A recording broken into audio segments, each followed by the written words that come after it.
Assalamualaikum warahmatullahi wabarakatuh.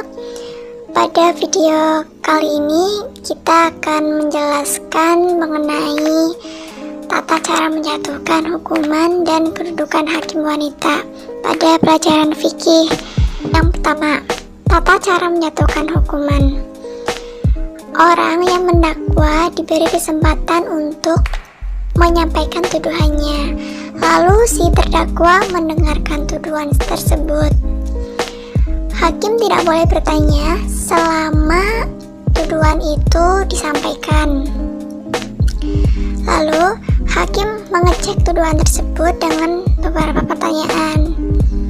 Lalu pendakwa harus menunjukkan bukti yang benar. Apabila terdakwa menolak, maka ia harus bersumpah bahwa tuduhannya itu salah. Namun jika pendakwa menunjukkan bukti yang benar, maka hakim harus memutuskan sesuai dengan tuduhan. Jika terdakwa menunjukkan bukti yang benar, maka hakim harus menerima sumpah dan membenarkan terdakwa. Hakim dilarang memvonis dalam keadaan marah, lapar, bersin, terjaga atau bergadang, sedih, sangat gembira, sakit, sangat mengantuk, sedang menolak keburukan, dan dalam keadaan kepanasan ataupun kedinginan, yang ditujukan agar memperoleh hasil keputusan yang adil. Kedudukan hakim wanita. Kedudukan hakim wanita mempunyai beberapa sumber atau pendapat, yaitu ada pendapat dari mazhab Maliki, Syafi'i, dan Hambali, lalu ada mazhab Abu Hanifah, dan ada mazhab Ibnu Jarir at-Tabari. Mazhab Maliki dan Hambali tidak memperbolehkan hakim wanita untuk diangkat. Namun menurut jumhur ulama di kalangan mazhab Syafi'i, Maliki, dan Hambali, bahwa laki-laki itu syarat yang dapat diangkat sebagai hakim. Anak kecil dan wanita tidak sah menjadi hakim. Lalu tidak sah bagi wanita untuk diangkat sebagai hakim.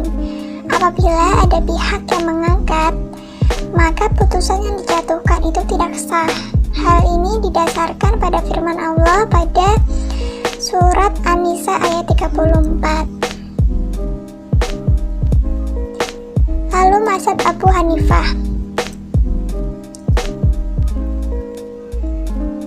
Mazhab Abu Hanifah, berdasarkan mazhab Abu Hanifah, hakim perempuan itu sah kecuali pada kasus kisos dan hudud, dan beliau menghubungkan pendapatnya dengan hukum kesaksian, di mana setiap orang dapat menerima kesaksian dalam kasus tersebut.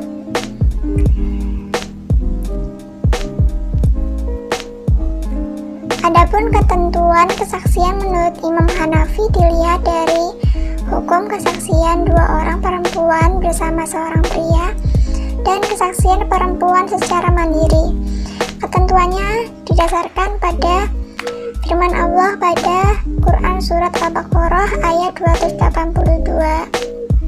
Lalu Imam Hanafi dengan tegas mengatakan bahwa kesaksian perempuan yang hanya dilakukan oleh satu orang saja maka tidak dapat diterima. Menurut mazhab Ibnu Jarir at-Tabari menyebutkan kalau wanita boleh menjadi hakim secara mutlak tanpa ada ketentuan dan batas apapun. Keputusannya pun menjadi sebuah ketetapan hukum yang wajib untuk dilaksanakan. Pandangan ini dipopulerkan oleh Ibnu Jarir at-Tabari yang dinukil dan diadopsi oleh Ibnu Rushd dalam kitab Bidayat al-Mujtahid. Menurutnya, bila perempuan diperbolehkan mengeluarkan fatwa, maka demikian pula posisi hakim. Selain at-Tabari, Ibnu Hazm juga memperbolehkan kaum hawa menjabat hakim.